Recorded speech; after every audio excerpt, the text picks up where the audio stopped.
The armed forces of Ukraine launched a new wave of battalion-sized mechanized assaults in Kursk Oblast on February 6, pushing up to 5 kilometers 3 miles behind Russian lines southeast of Sudzha, according to a report by the Institute for the Study of War. Geolocated footage published on the same day shows that Ukrainian troops advanced southwest of Makhnovka, southeast of Sudzha, and north and east of Cherkasskaya Konopelka, seizing the settlements of Kolmakov and Fanaseyevka along the Sudzha-Oboyan highway. Russian mill bloggers estimated that Ukrainian forces attacked with 30 to 50 armored vehicles. One group reportedly advanced from Makhnovka toward Cherkasskaya Konopelka, Fanaseyevka, and Ulanok, while another attempted an assault from Dmitriukov toward Ruskaya Konopelka. The latter attack was reportedly repelled. There is disagreement among Russian sources over Ukrainian gains. A Kremlin-affiliated mill blogger claimed that Ukraine had seized Cherkasskaya Konopelka, but others denied this.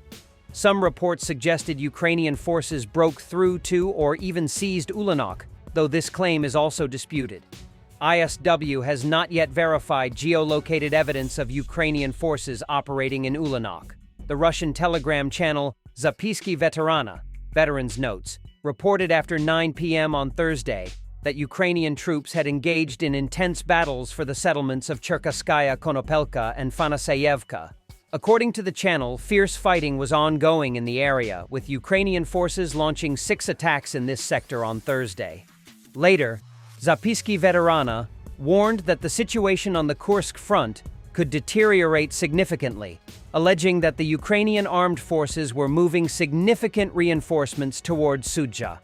In a subsequent update, the channel claimed that Ukrainian troops had encircled Cherkasskaya Konopelka. On Thursday evening, Stanislav Bunyatov, a junior sergeant in the 24th Aidar Assault Battalion, wrote on Telegram, "We are really making progress in Kursk Oblast." Bunyatov emphasized the strategic importance of these assaults, stating, "If we withdraw, the enemy is seriously intent on entering the Sumy region." He acknowledged that Russian drones pose a significant challenge, though saying it was expected. Meanwhile, Russian sources reported that poor weather conditions hindered their drone operations. By Friday, several Russian Telegram channels reported that the commander of the 11th Airborne Brigade had been removed from his post. The alleged reason was his failure to react in time to both the pontoon deployment and the sudden Ukrainian advance toward Ulanok the previous day. However, there are no official confirmations of his dismissal. In its Friday morning report, the Zapisky Veterana channel claimed that Ukrainian troops had been spotted on the dam in Cherkasskaya Konopelka. According to the Post, Ukrainian military sources allegedly marked this settlement as under their control. There is information that Fanaseyevka has also been occupied by the enemy, the report added.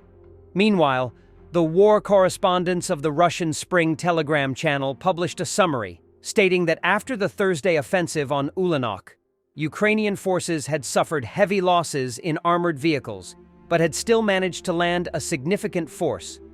According to their report, between half a battalion and a full battalion of Ukrainian infantry remains engaged in the forests and the areas around Fanaseyevka and Cherkasskaya Konopelka.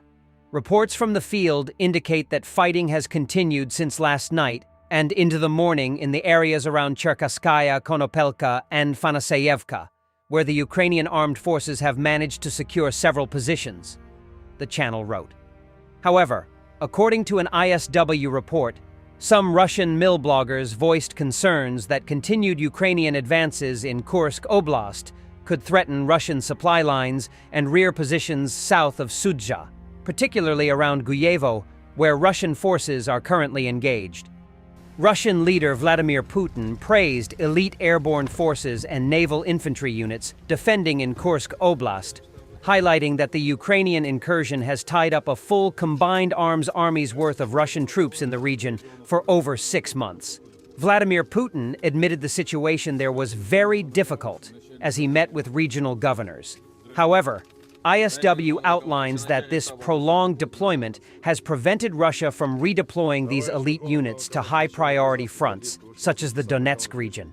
According to ISW, Russia has amassed around 78,000 troops in Kursk Oblast, including 11,000 North Korean personnel and elements of nearly all elite Russian airborne forces and naval infantry units to expel Ukrainian forces from the region.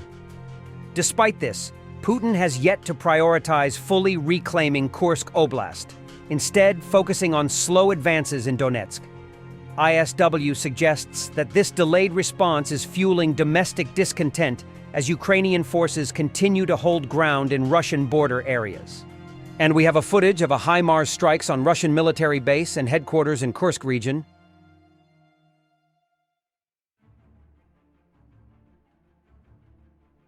From the other news, Azerbaijan plans to file a lawsuit against the so-called Russia in an international court over the downing of a passenger plane.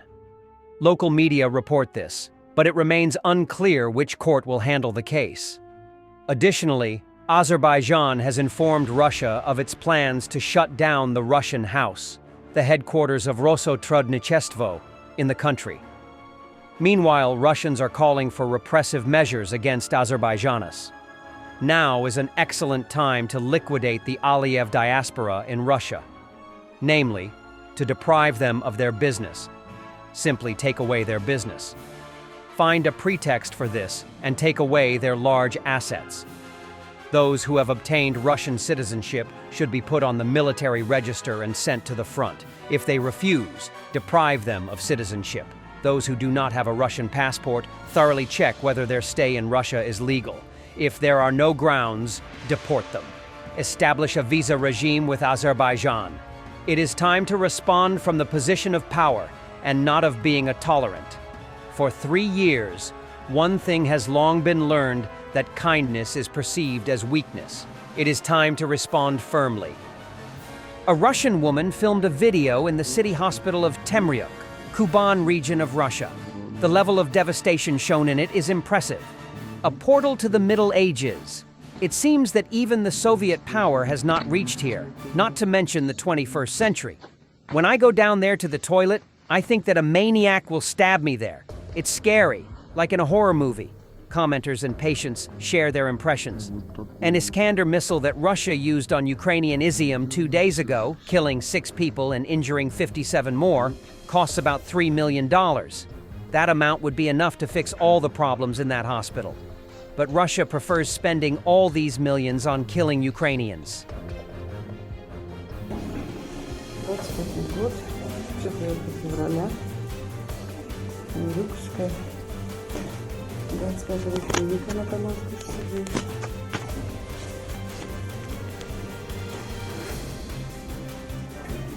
И вот такой вот обалденный сервис.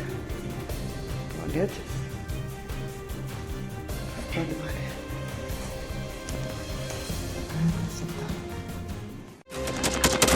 Thanks for watching, and don't forget to subscribe.